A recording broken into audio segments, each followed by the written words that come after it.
Katonda kitaffe tuzze mu maaso go wano okwogera ku bigambo byo n'okwongera okutegeera ku bukulu obw'obulokozi bwaffe. Tusaba nno Ayi Katonda Omwoyo wa Mutukuvu abeere wamu naffe mu kuyiga kuno kwe kusaba kwaffe mu Yesu Kristo Mukama waffe. Amiina. Tweyanziza nnyo. Tweyanzege nga tuli ku kyokuyiga namba 6. Omuwandiisi wano mu Luganda yakiwadde omutwe ogugamba nti okutegeera saddaaka. Okutegeera saddaaka. Bwe ndowooza ku kigambo okusaddaaka kinvuga butereevu ne kintwala ate wali musajja wa Katonda ng'agenda okusaddaaka. Olunaku olwo yalabisibwa akaliga. Sagala kugenda buli omu ayina ekimujjira mu maaso ge. Ate ne ntandika okulowooza ku bulokozi. Musumba. Sebo. Okutegeera okusaddaaka. Okutegeera okusaddaaka. Katonda yalabula Adamu ne mukazi we. Temulyako ku muti guno bemugulyako temulirema kufa. Lwaki ekibi Katonda yakisalira gwa kufa? Lwa nsonga okumanya ekibi kibi nnyo ekiyitiridde. Okiyingira awantu tekirina ddagala, tekirina remede okujjako okukizikiriza ekiva mu yunivasi ya Mukama entukuvu entuukirivu. Adamu ne Kawa bwe boonoona automatically baali baakuzikirizibwa, baali baakufa baveewo. Ekibi tekikubwa kiraka nedda. Obutafa Katonda yali akozeewo enteekateeka ey'ekintu ekirala okufa mu kifo kya Adamu ne Kaawa, naye okufa kutuukirire kubanga watali kuyiwa musaayi, tewali kusonyiyibwa. Kyova olaba bwe baamala okuwona bo ne beetungira amakoola, Mukama n'aleeta endiga oba tekiragwa openly, naye n'aleeta amaliba g'ensolo ezaafa mu kifo kyabwe n'abambaza. Okuva awo okusaddaaka ne kutandika. Aberi ne tulabanga Aberi asaddaaka, ne bijja Ibulayimu, ne bijja ekifo ekitukuvu, ne bijja ddala nga byonna byonna bisonga ku mwana gw'endiga okugyayo ebibi by'ensi, Yesu Kristo. Ekitegeeza okusaddaaka kwonna kwonna okuva ku lubereberye nga Adamu baakwonoona bwali bunnabbi obujja nga busonga ku mwana gw'endiga agenda okugyayo ebibi by'ensi. Kusala yajja n'afa n'asasulira bonna. Kyokka weewuunye ne bwe yamala okusasula era obunabbi bwasigalawo, kubanga Yokaana agenda mu ggulu n'alaba mu kisenge kya Namulondo ya Mukama nga Yesu Kristo alabikirayo ng'omwana gw'endiga ogwattibwa okuva ku bireberye n'okutondebwa kw'ensi. Tugenda kwekkaanya saddaaka zino, si kipya gye tuli, naye okwongera okuzekkaanya mu ngeri y'obunabbi. Ebyo byonna byonna byali bunnabbi obusonga ku Yesu Kristo omwana gw'endiga ajjayo ebibi by'ensi. Tweyanziza nnyo Musumba. Tugenda tandikira mu Baleevi essuula esooka olunya olusooka paka ku Lwokuna. Awo Mukama n'akoowoola Musa n'ayogera naye mu weema ey'okusinkanirangamu ng'agamba nti, yogera n'abaana ba Isirayiri obagambe nti omuntu yonna ku mmwe bw'awangayo ekitone eri Mukama, munaakiwangayo okukiggya ku nsolo, ku nte ne ku mbuzi. Oba ng'awaayo ekiwaayo ekyokebwa ku nte, anaawangayo nnume etaliiko bulema, anaagiweerangayo ku mulyango gw'eweema ey'okusinkanirangamu, alyoke akkirizibwenga mu maaso ga Mukama. Era anaateekanga engalo ze ku mutwe gw'ekiweebwayo ekyokebwa, awo eneemukkirizibwanga okumutangira. Tweyanziza. Awo tulaba Mukama okuyita mu Musa ayogera ku saddaaka, naye erinnya Olwokuna lugambye nti anaateekanga engalo ze ku mutwe gwa saddaaka. Mwami Ssewankambo, mu kuteeka engalo nze omwonoonyi ku mutwe gwa saddaaka, kiki kye kyali kiraga? kabonero akaali kalaga nti weewaawo nva kwonoona naye olw'okuba nga musumba bwe yagambye nti empeera y'okwonoona kwali kufa kati mbanga ataka ebibiri byange bino ku nsolo eno oba mbuzi oba ndiga olwo yo nebanga egenda kufa mu kifo kyange. It was symbolic. Tweyanziza. Symbolic transference. Yes, symbolic transference. Tweyanziza. Bwe tulabyawo tulaba nti Katonda ono yalagidde saddaaka.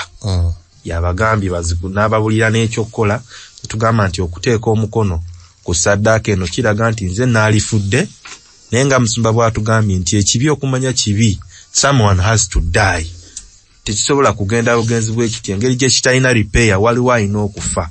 Era tulaba nti ensolo yafa mu kifo ky'omwonoonyi. Era tulaba nti Mukama yalagidde saddaaka naye twagala tugende mu Isaaya. Yesewa muzinda wa musumba. Yesewa. Lwaki agikwatako? Bwaddira engalo zino n'aziteeka ku mutwe gw'ensolo eno gy'agenda okutta. Ebirowoozo by'omulowooza byagendanga wa? Butereevu okufa. Ku nsolo eno. Eri innocenti. Ensolo etayenze. Ensolo etabbye. Ensolo enzikakkamu terina musango. Katonda yayagala kitwale ebirowoozo by'omwonoonyi. Okutwala obuvunaanyizibwa. Okuba humble. Okwenenya. Kubanga kyali unfair to this animal. Kyali cruel to this animal. Yaga nga teri saddaaka gy'oteeka okuwaayo nga totadde mu birowoozo bino omutima gwo. Tweyanziza musumba katutandikire mu Isaaya esitulemu lunya olwokubiri paka ku lw'ekumi-n'ettaano nga twekennenya bulungi. Wulira ggwe eggulu era tege okutu ggwe ensi kubanga Mukama Katonda ayogedde. Nayonsa n'endera abaana ne banjeemera. Ente emanya nnyiniyo n'endogoyi emanya ekisibo kya Mukama waayo. Naye Isirayiri tebammanyi.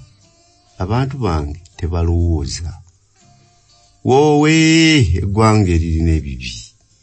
Abantu abazitowereddwa n'obutali butuukirivu. Ezzadde ly'abakola obubi. Abaana aboonoona balese Mukama.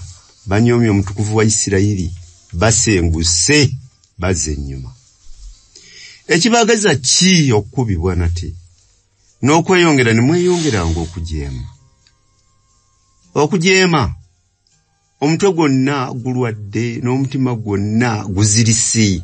Okuva mu nda w'ekigere okutuuka ku mutwe temuli bulamu. Wabula ebiwundu n'okuzimba n'amabwa amavundu. Tebibunizibwanga so tebisibibwanga. So tebiteekebwanga mu mafuta. Ensi yammwe ezise. Ebibuga byammwe byokeddwa omuliro. Ensi yammwe ab'amawanga bagiriira mu maaso gammwe. Era ezise kubanga ab'amawanga bagisudde. Era omuwala wa Sayuuni asigadde ng'ensiisira eri mu lusuku olw'emizabbibu. Ng'ekikuumirwamu ekiri mu nnimiro ey'emyungu. Ng'ekibuga ekizingizibbwa. Mukama ow'eggye singa teyatulekerawo kitundu ekyafikawo ekitone nnyo twandibadde nga Sodoma era twandifaananye nga Gomora. Muwulire ekigambo kya Mukama mmwe abafuga Sodoma mutege okutu eri amateeka ga Katonda waffe mu abantu ab'e Gomora. Zeka kisa saddaaka zammwe enkumu ze munsalira bw'ayogera Mukama. Nzikusa endiga ennume enjokye eziweebwayo n'amasavu g'ensolo ensibe. So sisanyukira musaayi gwa nte newankubadde ogw'abaana b'endiga newankubadde ogw'embuzi emmandwa. Bwe mujja okulabika mu maaso gange ani yabasalira kino okulinnyirira empya zange? Temuleetanga nate ebitone ebitaliimu obubaani bwa muzizo gye ndi. Emyezi egibonese ne sabbiiti okuyita amakuŋŋaaniro sisobola butali butuukirivu na kuŋŋaana kwa ddiini. Emyezi gyammwe egibonese n'embaga zammwe eziragiddwa obulamu bwange bubikyawa kwe kutegana gye ndi nkooye okubigumiikirizanga. Era bwe munaayanjalanga engalo zammwe n'abakwekanga amaaso gange, weewaawo bwe munaasabanga ebigambo ebingi siwulirenga, emikono gyammwe gijjudde omusaayi. Tweyanziza nnyo eri mu Baleevi gye tusoose tulaze nti Mukama Katonda ye yalagira okuwa saddaaka. Si bwe tusomye naye wano mu Isaaya tulaba ababuuza n'okubabuuza nti saddaaka zammwe ani yazibasaba? Katonda mukyala kawitu, Katonda yalagira saddaaka eri, ate wano agambye saddaaka zammwe saagala. Yefudde. Lwaki saddaaka tazaagala ate nga ye yaziragira? Nti abantu bano bayinza okuba nti baali batuuse ku ssa nga waliwo n'okwonoona okugenderere, kubanga tujja kuwaayo ki saddaaka. N'okuva ku by'ensonga bwe tweyongerayo kaawo katono mukadde wabadde asoma olw'16 lulaga n'olw'17 lulaga abantu bano ebyali bibayingiddemu ebituusa ne Mukama okugamba nti saddaaka zammwe mukole eki mulekeeyo. Abagamba nti munaabe mwerongoose, mujjengawo obubi bw'ebikolwa byammwe bive mu maaso gange, mulekenga okukola obubi, muyige okukolanga obulungi, mugobererenga eby'ensonga, mudduukirirenga ajoogebwa, musalenga omusango gw'atalina kitaawe, mulowoozenga ku bannamwandu. Ebintu ebyo byonna baali babitadde mu guluka nga bo bamanyi kimu kasita tujja kuwaayo ki saddaaka. Nga biri lesson eyaluli yabiyita weight ya matters, ebintu eby'ensonga Mukama byateekako nnyo essira nti nga bisinga wakiri n'okuwaayo eky'ekkumi oba okusaddaaka oba sabbiiti ng'ano we bazoogeddeko nti byonna nnyinza okubikola, naye we twayiga ku tteeka erisinga obukulu lyakwagala. Bwe mbikola byonna nga tebiri mu kwagala, Katonda abiraba bbula era agambye nti ne bye musaba sikyabiwulira.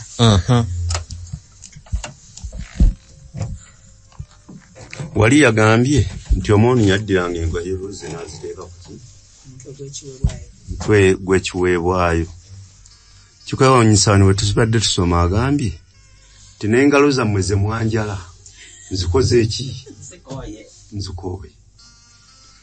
Obuzibu bwe tulina nti ebiseera ebimu tumanyi nti Katonda ebiseera bwe bituuka bwe tuba tuweereza Katonda ebiseera ebimu tumanya ne tukwema nti kakati we tutuuse ffe tulabika we tuli kalekaleko. Era abantu bano abali mu Isaaya bawandiikako bo kye baalowooza nti embeera gye balimu kati nsaamusaamuko kwe tukwata saddaaka ntugiwaayo. Ndabaga ekyo kikola ki? Bwe ngenda ku sabbiiti buli sabbiiti ngenda n'enkola ki? N'ensinza ekyo kikola ki? Kimala.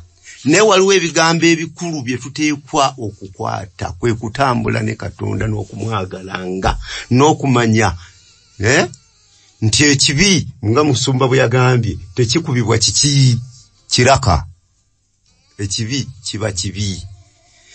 Yesu musaayi gwa Yesu gwokka gwe kusobola okukijjawo, naye nga tugondedde ebiragiro bye ne tutabeera bajeemu gyali.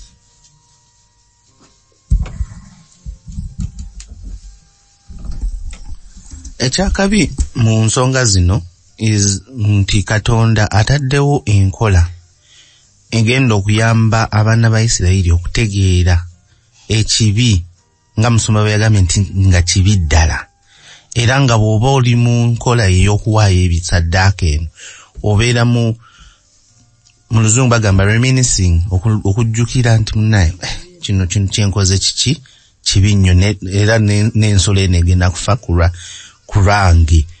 Naye naye bwe batandika okubikola lwaki atuuka okugamba nti takyabyagala?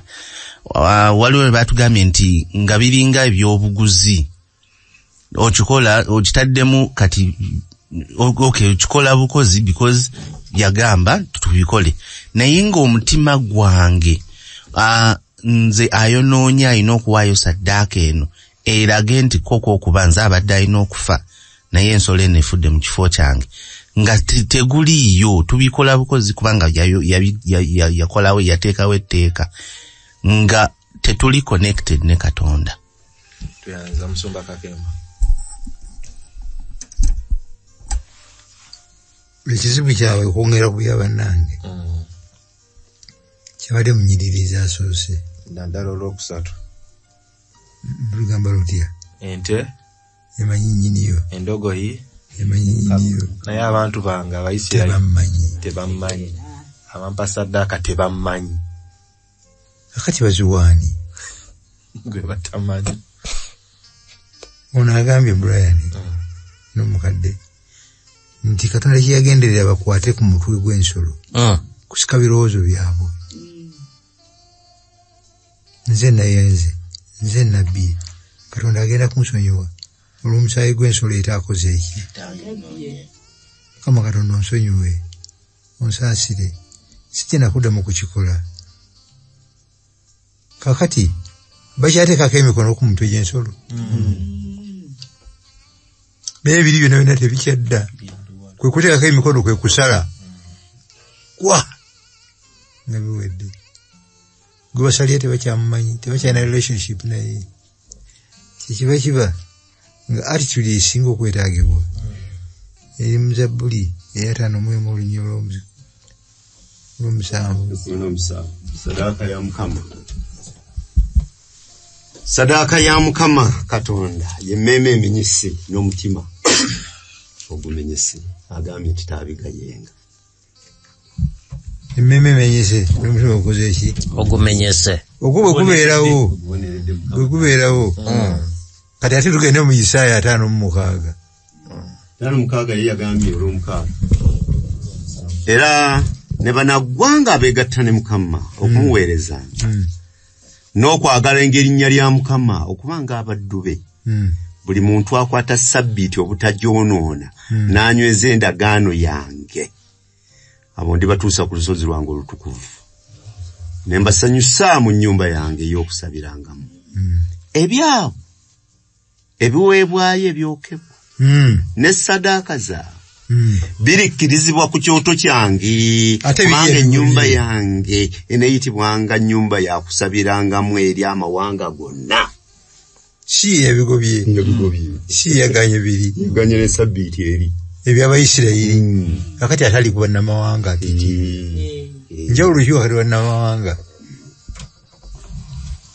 Agambye mu Lwomukaaga era buli bannagwanga abeegatta ne Mukama okumuweerezanga n'okwagala they are connected. Ekitegeeza saddaaka amakulu gaayo gasooka mu mutima. Ekitegeeza Katonda interest ye esooka eri mu muntu so si mu saddaaka. Naye nga bwe tufaanana tulina bwe tutuuka ne tukola bukozi bulikyo. Awo Muzumba tugenda tuukirawo ddala kuba kye tulabawo wano baawaayo saddaaka naye nga bo tebeewaddeeyo. Naye nga bwe tugambye Muzumba ti Katonda asobola okulagira ekintu ne butuuka mu maaso n'agamba n'ekyo mbagambye si kyayagala. Okugeza bwe tusoma mu Bakolosaayo 2:16 akugamba omuntu yenna takunenya olwa sabbiiti. Waliwo waatuuka ne sabbiiti n'agamba ne sabbiiti zammwe saagala. Naye nga ye yatugamba nti jjukira olunaku lwa sabbiiti okulutukuza. Musumba okusinziira ku kunnyonnyola wano omuntu omutangaaza otya okutegeera ekyo Mukama kye yali ategeeza bw'atuuka n'agamba nti ne sabbiiti zammwe saagala. Bwe kiba tekikya bwe mubanga okukuuma kwa sabbiiti zino tekukyabagatta ne Mukama. Bwe kubanga okuwaayo saddaaka kwammwe tekukyabagatta n'oli asonyiwa. Otuukiriza butuukiriza. Bwe kubanga okuzimba kw'ozimba ekkanisa n'ebirabo by'owaayo n'okola otya tekukyakugatta ne Katonda wo. Akugambye ddala open ne sabbiiti zo saagala olwo zifuuse zizo sabbiiti zammwe ne saddaaka zammwe saagala so nga amazima gali gamu. Saddaaka yiye sabbiiti yiye n'eriyo etuuka ne tubimutamya. Tweyanziza nnyo Musumba batwagala kuconnectinga ku kya Saddaaka kino tulaba ku Kaini ne Abel mu lubereberye essula ey'okuna gye tutagenda soma olwokusatu n'olwokuna tulaba nti Kaini yaleeta ebibye tebyasimibwa ebya Abel ne bisiimibwa. Bw'osoma kiyinza okuwa ekifaananyi nti Katonda ono yali tayagala Kaini kyova olaba yagaana ebibye n'akkiriza ebya Abel kubanga yali amwagala. Naye Bayibuli tetunnyonnyola lwaki yabigaana mu nnyiriri ezo. Naye okusinziira nga bwe tuva okusoma mulowooza kiki Katonda kyagenderera bw'akkiriza ebya Abel n'atakkiriza bya Kaini? Kiki kyagenderera? Kiki kye yali ayagala okutuyigiriza ffe? Tugambye wali mu Zabbuli ya 5:7 olw'17 nti ayagala omutima ogumenyese. Ate ne instructions za Katonda zaali kiriya nti bw'oba owaayo Saddaaka leeta ku nsolo. Kati ono musajja mukulu okuleka okulonda ku bibala ate yafa galonda.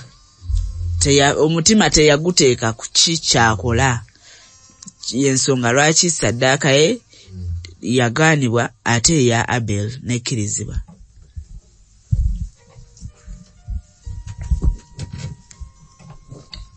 Entandikwa y'ekibi kyatandikira mu lusuku Eden.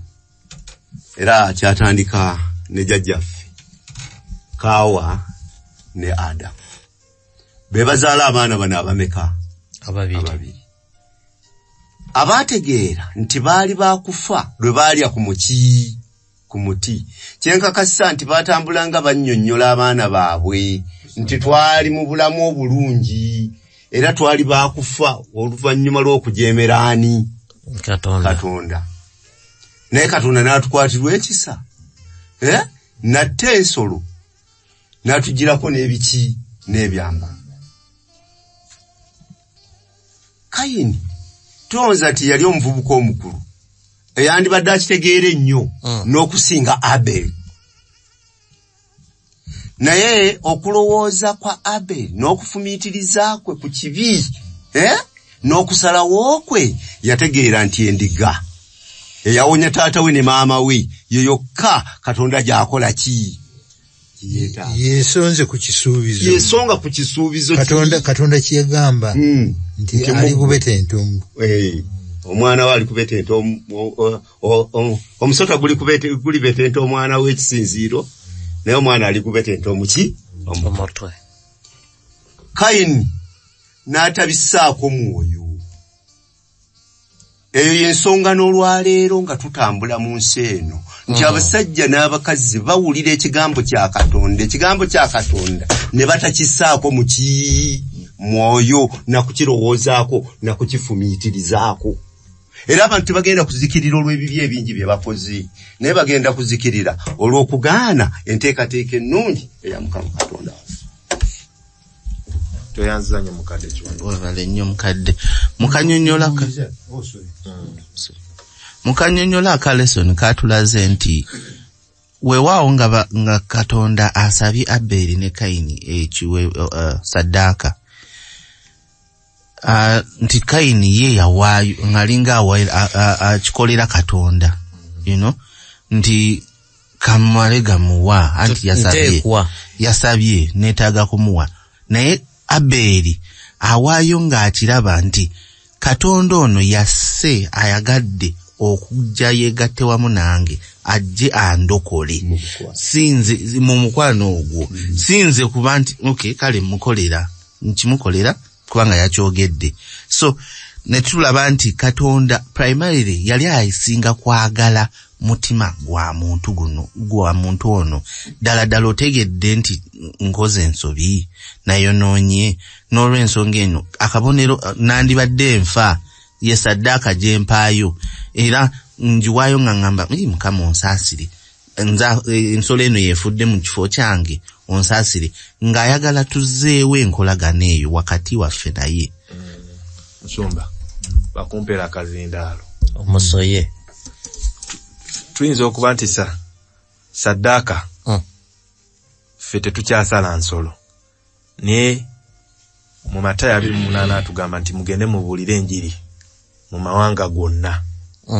Ne tukikola okuyita tukola effort tuzimbye amakanisa tukyalira abalwadde ezo zonna saddaaka ffe ze tukola. Nsobola okumanya musumba nti saddaaka zino zenkola Mukama tagamba nti ne saddaaka byammwe saagala. Nsobola okumanya nti Mukama akonyemu sitampu nti yeno saddaaka ya Musumba Kakembo, saddaaka ya Mwami Ssewankambo njisiimye. Nsobola okumanya nti byenkola tebiyiika buyisi, tebifudde busa, Katonda abisiimye. Kibuuzo kye kizibu kubanga tulina ka spiritometa naye ekyandikawo ekigamba nti saddaaka Katonda z'asiima gwe mwoyo omuki ogumenyese. Bwe mba ndi mu buweereza obw'engeri emu oba endala, buweereza obungi bwe twenyigiramu, attitude yange efaanana etya? Bwe mba nkola effort eno njikola, what is my motive? Kikulu kigendererwa kyange kiki? Bwe nyimba mu kwaya ki ekintawaanya okuyimba kuno? Bwe ntooleza kino, bwe ntooleza kiri, ntoolera ani? Attitude eyo bwe bawa eri enkakasa nti ndi wamu ne Mukama Katonda wange. Tweyanziza nnyo. Otherwise kyakabi oyinza okuba nga otengejjera bwereere nga negyobiwaayo tebisiimibwa. Tweyanziza. Njagala tukonektinga mu Bebbulaniya Sura 10 onnyo olusooka paka ku Lwokuna, kubeera tugambye mu Baleevi nti omwonoonyi bwe yakwatanga ku nsolo eyo, ebibi ebibadde eby'omwonoonyi ne bigenda ku nsolo eyo yali innocent neefa mu kifo kye, symbolically omwonoonyi n'akola ki? N'asonyiyibwa. Naye ate tulabe Bebbulaniya kyatugambye Sura 10. Kubanga amateeka nga bwe galina ekisikirizo eky'ebirungi ebyali bigenda okujja, so si kifaananyi kyennyini eky'ebigambo ne saddaaka ezitajjulukuka ze bawaayo obutayosisa buli mwaka.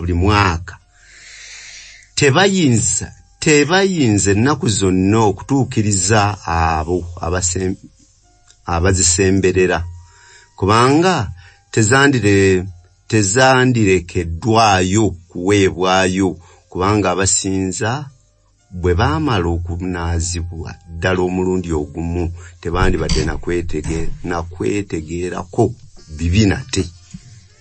Naye mu ezo mulimu okujjukiranga ebibi buli mwaka, kubanga tekiyinzika omusaayi ogw'ente ennume n'embuzi okujjako ebibi.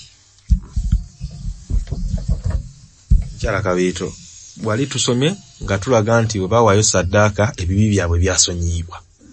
Ate wano Bebbulaniya atugamba nti omusaayi gw'ente n'embuzi tegwajjawo bibi.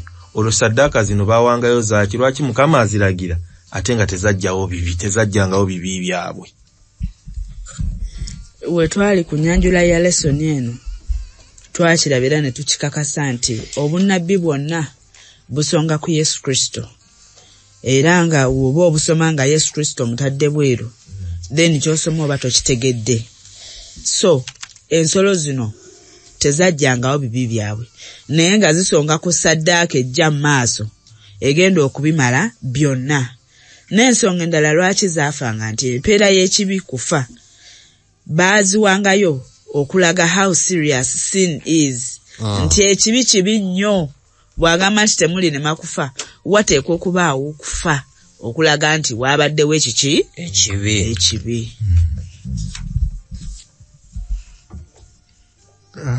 Mukadde atusomereko mu lesoni yagambye nti abaana b'endiga n'ensolo endala ezasaddaakibwanga zaalinga kabonero akaasonganga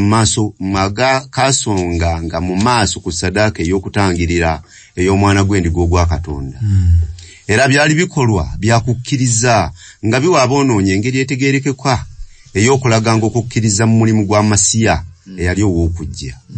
Era tutera okuyita obubonero obw'ekika kino ng'ebisiikirize ebituukirizibwa ekyo ekituufu, oba okujja kw'ekintu oba ekintu ekibaawo naye nga kyali kyasongwako dda.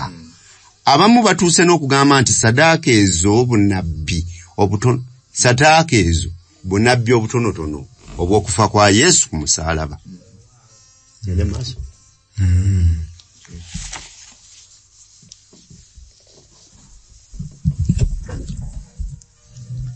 Kitulabyewo sayidi bbiri, amawulire amabi ku Saddaaka mukyala Kabita gatuwadde nti waliwo alina okufa, nti ekibi kibi tekirina repair, ekibi kiri agire. Naye ne tulaba nti amawulire amalungi nti baali bisonga ku Yesu Kristo. Saddaaka zino nga zisonga ku Yesu Kristo agenda okujja mu maaso. So Saddaaka zino mu kuziwa abantu bano baasonyiwanga mu advance nga batunuulira Yesu Kristo nti wagenda kubeerawo Saddaaka. Era bwe tukakasiza nti abantu bano Mukama yabannyonnyola nga bwe twasomako Yokaana 8:5-6 nti Ibulayimu yalaba olunaku lwange n'asanyuka. Mukama yabimulaga nti oli mu kuwa Saddaaka zino, naye waliwo Saddaaka enkulu eya Yesu Kristo egenda okujja. Twagala tuconnectinge n'ekitundu kya Tuesday nga tugenda mu kuva essula 12 tusome olunyiriri olusooka paka ku lw'omunaana. Olusooka lugamba nti Mukama n'agamba Musa ne Alooni nti Mukama n'agamba Musa ne Alooni mu nsi y'e Misiri ng'ayogera nti omwezi guno gunaababeerera ogw'olubereberye mu myezi, gulibabeerera omwezi ogw'olubereberye ogw'omwaka. Mugambe ekibiina kyonna ekya Isirayiri nga mwogera nti ku lunaku olw'ekkumi olw'omwezi guno balyetwalira buli muntu omwana gw'endiga ga ennyumba ng'ennyumba z'abajjajja baabwe bwe ziri, omwana gw'endiga buli nnyumba. Era ennyumba bw'ebanga entono nga temaleewo mwana gwa ndiga, kale abeere ne muliraanwa we ali okumpi, n'ennyumba ye bamutwale ng'omuwendo ogw'emyoyo gy'abantu bwe guli. Buli muntu nga bw'alya mulibalibwa ku mwana gw'endiga. Omwana gw'endiga gwammwe tegulibaako bulema, omusajja ogwakamala omwaka muligujja mu ndiga oba mu mbuzi, muligutereka okutuusa olunaku olw'14 olw'omwezi guno. Ekkuŋŋaaniro lyonna ery'ekibiina kya Isirayiri baligutta bali olw'eggulu, era balitwala ku musaayi baguteeke ku mifuubeeto gyombi ne ku kabuno mu nnyumba mwe baliguliira. Awo balirya ennyama mu kiro kiri ng'eyokeddwa n'omuliro, n'emigaati egitali mizimbulukuse baliguliira ku nva ezikaawa. Tulaba nti abaana ba Isirayiri bamaze emyaka egisoba mu 4 e Misiri mu buddu, naye wano bali ku nkomerero bavaayo, Mukama agenda kubalokola, naye abawadde instructions ku ndiga. Mukyala Kabitu, qualities ki z'abagambi baba balina okunoonya endiga gye bagenda okusala erina kufaanana etya? Agambye eteekwa kuba nnume nga si nnema mu mbuzi oba mu ndiga. Ate we mumala okusala omusaayi mugusiige ku mufuubeeto gw'ennyumba. Mukadde kiwanuka ya mwaka nkulu ya mwaka.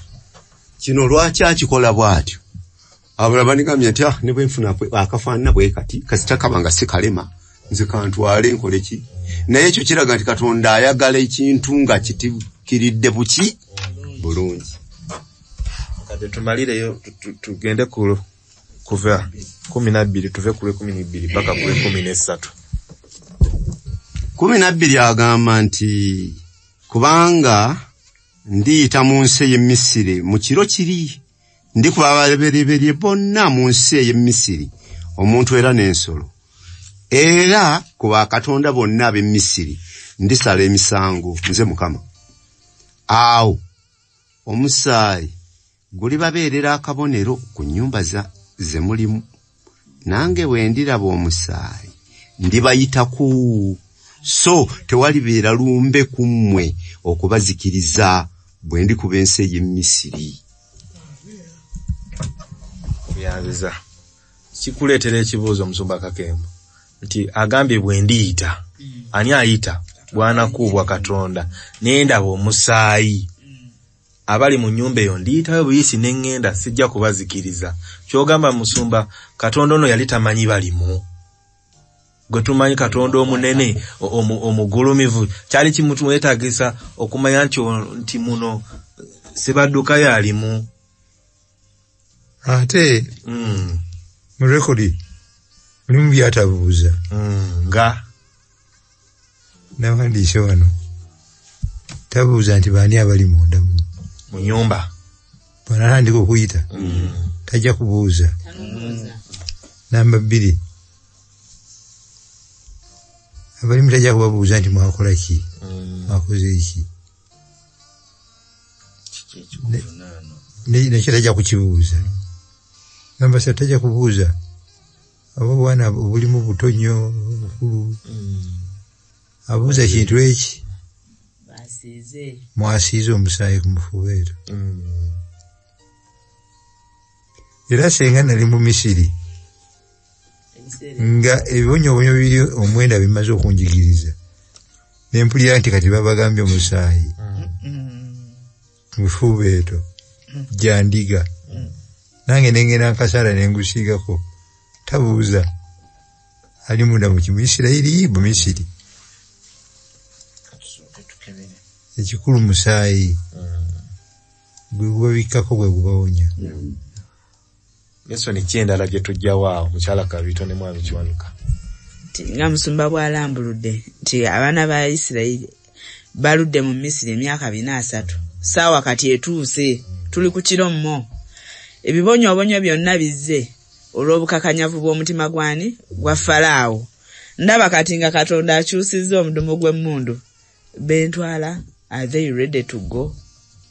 Instruction yazze. Buli anaakola ekyo anaawona. Nga bwe tusoma mu Yokaana 3:16. Kubanga Katonda bwe yayagala ensi bw'ati. Teyagamba Musa bw'aleeta ekiragiro twagamba nti bannange Abayisirayiri mwekka mwe muba musiige omusaayi. Naye buli eyawulira n'akola ekyo okuwona kwajja gy'ali.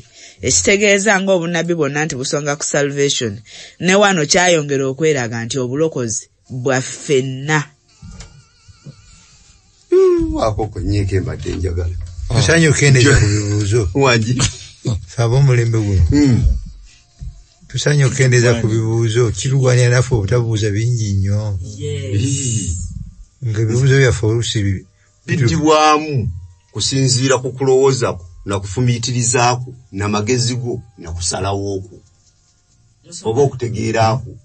Wano nno wali ensonga nti abasajja Abamisiri baali bamaze ebbanga ng'ebibonyoobonyo biyita bikuba wano amazzi gafuuse omusaayi ne bamanya nti ebyo byonna bivudde ku Bayisirayiri. Katonda yatuma omusajja oli gwe bayita Musa ate ino yali wano era n'amutuma mbu abantu be naye Falaawo atusibyeko ebibonyoobonyo bino nga bakimanyi buki bulungi.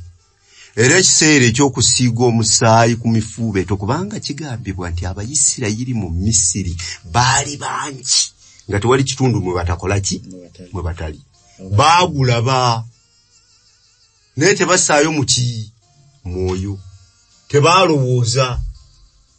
Ng'olwaleero abantu balaba okuyita mu kigambo kya Katonda ne basoma lwaki basoma lwa 6 naye ne batakisaako muki birowoozo takufumiikiriza.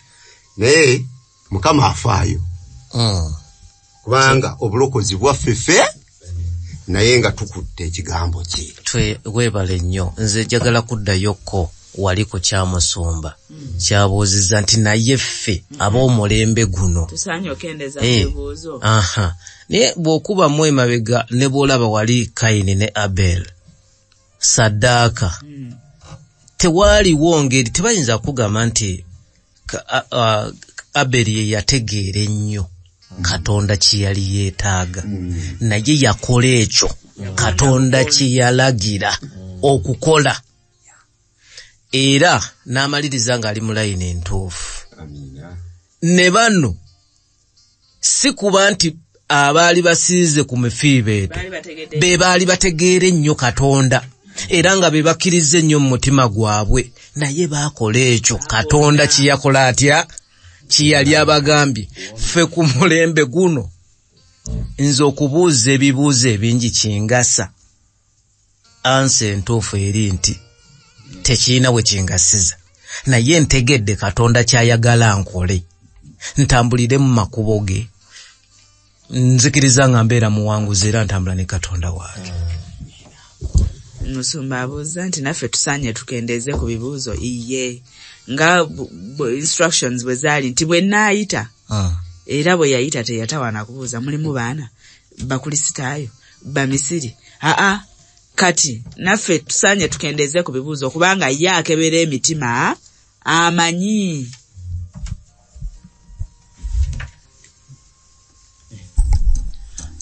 Ekyokuddamu ngenda kusaba Mukaddanja tuntu ekyokuddamu ekiri ultimate nti awali wana mu lesson ku Wednesday nti Yesu Kristo ye yekka eyatuukiriza ebisaanyizo byonna. Abasigadde ffenna tewaliiko yakola ki? Yatuukirira. Wawano sebo agamba nti Yesu yekka eyabeera mu bulamu obw'obuntu obumatiza obutuukirivu obwa Katonda, obumatiza obutuukirivu bwa Katonda. Ffe abasigadde Yesu yekka ye yabeera mu bulamu obw'obuntu obumatiza obutuukirivu bwa Katonda. Ffe abasigadde ffenna twayonoona, era engeri gye tutambuzaamu obulamu bwaffe obw'ekibi mu butuufu eyogera bulimba ku butonde bw'omutonzi waffe. Naye Yesu yafuuka Adamu asembayo. We twali tulemereddwa yabeerawo mu butuukirivu. Mu buntu bwe yali buli kimu olw'olyo lw'omuntu kye lwalina okuba. Era yayolesa ekitiibwa kya Katonda mu ngeri etuukiridde. Alaba nze bwe yagamba Filipo ng'alabye Kitange. Ekitegeeza ekibi kyanjawukanya ne Katonda. Mu butukuvu bwe tasobola kuba nankolagana nange directly. Naye Yesu najja n'amatiza byonna ebyali binkugira. Obutuukirivu bwe bwe yatambuliramu emyaka 3 nga takoze ekibi.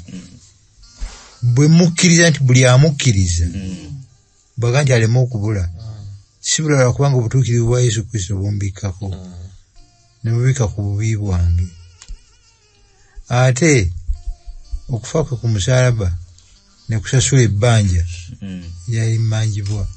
Mu Yesu bwe mukkiriza mbanga asiiza omusaayi mufuubeeto. Mukama Katonda asobola okuntunulako ng'atunulirako mu Yesu muli. Ate nga kapyako kibola nga Bakolosaayi 3:3 nkaagala nnyo. Bakolosaayi 3:3 abaka tusomere Musumba 3:3.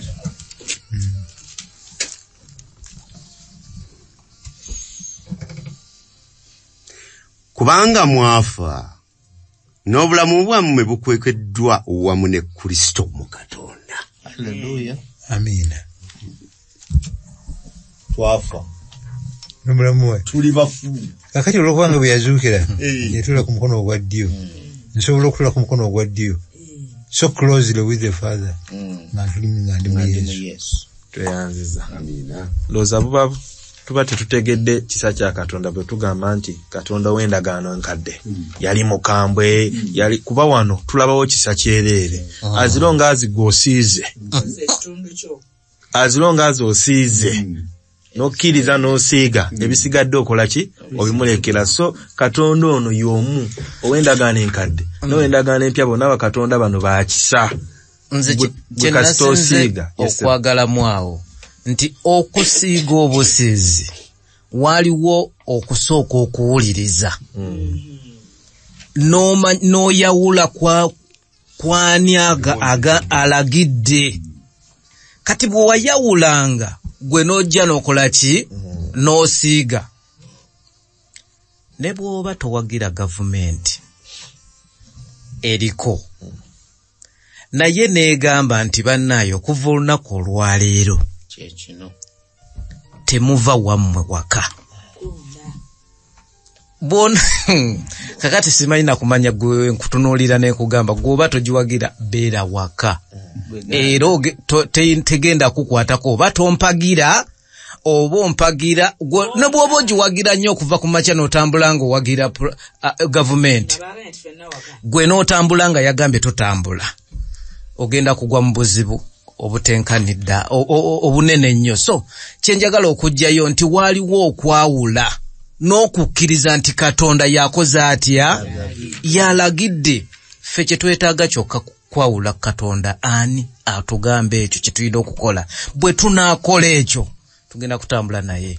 Tweyanziza nnyo ssebo. Tugenda kugenda mu Matayo essula 26 onywera 17 paka ku 18 n'olwayi omukaaga paka ku 3 tulabe kubanga tulaba nti bwe bamala okulokolebwa Katonda awa ekiragiro nti olunaku luno mulujjukire olw'okuyitako era buli mwaka bajjanga bakola ki balukuza okutuuka ku Yesu Kristo wajjira.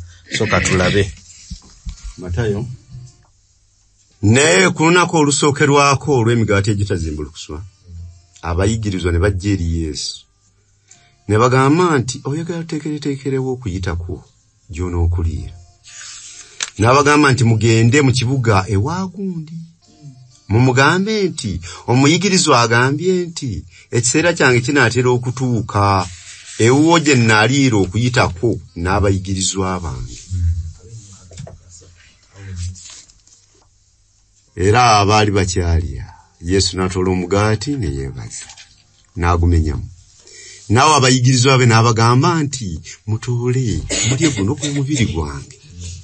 N'atoola ekikompe ne yeebaza n'abawa n'abagamba nti munywe ku kino mwenna kubanga kino gwe musaayi gwange ogw'endagaano oguyiika ku lw'abangi olw'okuggyawo ebibi. Ngende maaso. Tulaba nti wano ku lunaku olw'okuyitako Yesu ayina kyayongerako nga kwe ye Lord's Supper oba okusembera ku mmeeza ya Mukama waffe Yesu Kristo. Okusembera ku mbaga ya Mukama waffe Yesu Kristo Yesu yali badde asobola okikola si ku lunaku olw'okuyitako, yali badde asobola okikola nga yakayita abayigirizwa be nga bwe twasomako mu Makko. Naye lwaki alonda Musumba Kakembo, lwaki alonda kiseera kino eky'okuyitako mwaleetera okusembera ku mmeeza ya Mukama waffe Yesu Kristo?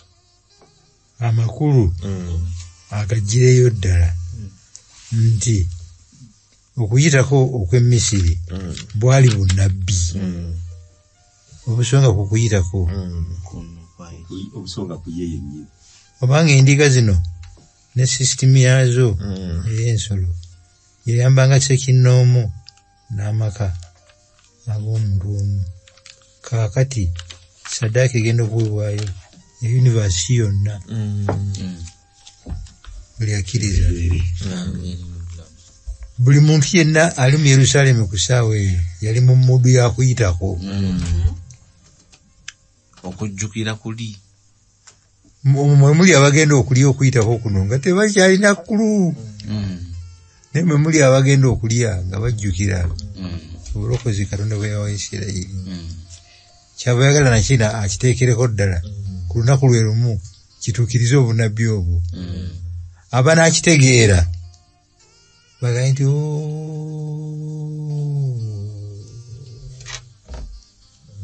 so all along this has been the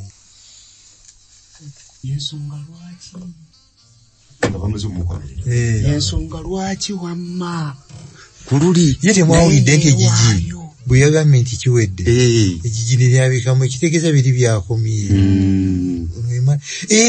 Ne Yokaana yatugamba nti oyo ye mwana gw'endiga ogwa Katonda ogujjawo ebibi by'ensi.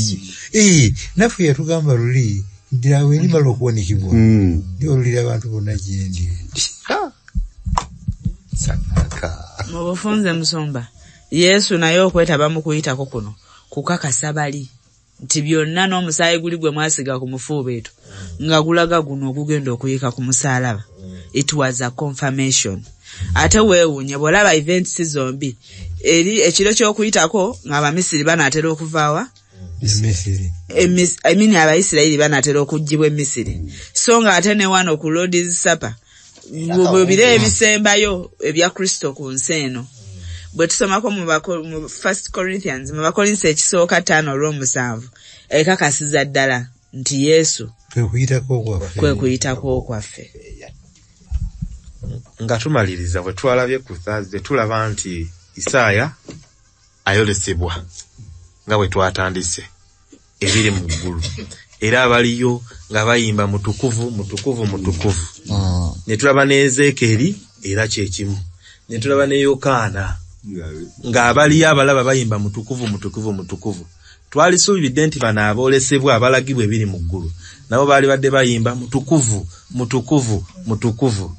Isaaya 6:5 yakaaba bukagamba zinsanze nze ayina emimwa egitali mirongoofu unclean lips.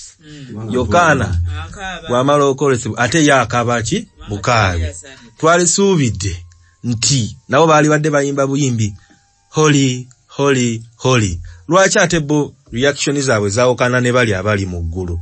Tugenda kumaliriza n'ekibuuzo ekyo tusabe. Nsumba kyeyimbyemu njagala kuba mu kisomo ani akyeyimbyemu Isaaya, Ezekieri ne Yokaana bwe boolesebwa bwe batyo batuukira ddala nga balabira ddala nga bo bennyini tebasaanidde kubeera mu kifo kiri ekisinga obutukuvu ng'ate tebalaba na ngeri muntu fe aboonoonyi bwe tusobola okubeera mu kifo ekitukuvu. Amawulire amalungi gasangiddwawo nti malayika agamba Yohana nti tokaaba kubanga waliwo omwana gw'endiga agenda abisobola era mu ye mwe tulooka tusaanyizibwa fe okubeera mu ggulu muno. Gwe watonda ebintu byonna gw'olina obuyinza okuva ekibi bwe kyayingira nga bwe tuzze tulaba nti sadaaka yokka eya Yesu Kristo yali sadaaka zonna zaali zisonga ku Yesu Kristo omutukuvu nannyini buki buyinza. Katonda afuula okuba nga takolagana na kibi newankubadde nga Yokaana yagenda n'atuukayo bwe atuukayo alaba nga byalaba byanja njawulo. Ezekieri naye bw'atyo ne Isaaya naye bw'atyo. Naye eky'omukisa omulungi nti ku nkomerero omusaayi gwa Yesu Kristo gwokka gwe gusobola okutunaaza ne tufuuka esewo maliriza. Nabano okutuukayo butuuse okulaba ku ebyo kubakkiriza tebagendayo kulwamu. Omwana gw'endiga oli yabasobozesa okugenda babirabe batuddiza amawulire nti naffe tujja kuba lumu naffe tugatte kubali abaga nti mutukuvu mutukuvu nga tetukyakaaba nti woowe zitusanze ninga tuli bataka. Katonda affe omulungi weewale nnyo olanteekateeka ey'obulokozi tetwasaanira naye gwe watusaanyiza. Tuyambe buli akutte ku Yesu aleme kuta tunyere okutuusa n'otunona tugende tusanyuke twegatte ku bannaffe teneereze nti osaanidde kubanga mu butuufu osaanidde. Kwe kusaba kwaffe mu linnya lya Yesu Mukama waffe. Amiina.